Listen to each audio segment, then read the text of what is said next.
ஒட்டுவாங்க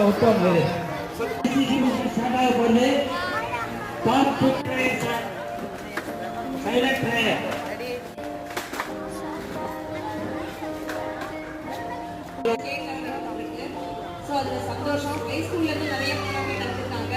எங்க சிஓ சாருடைய ஒத்துழைப்பினாலதான் இது எல்லாமே இங்க நடந்துருக்கு.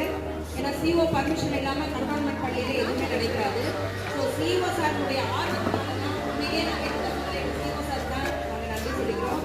ஏன்னா எங்க பள்ளியில கிட்டத்தட்ட ஒரு 200 மாணவர்கள் படிக்கிறாங்க. ஸோ அவங்க எல்லாம் ஒவ்வொரு டோர்னமெண்ட்டும் மிஸ் பண்றதே கிடையாது. எங்களுக்கு கிடைச்ச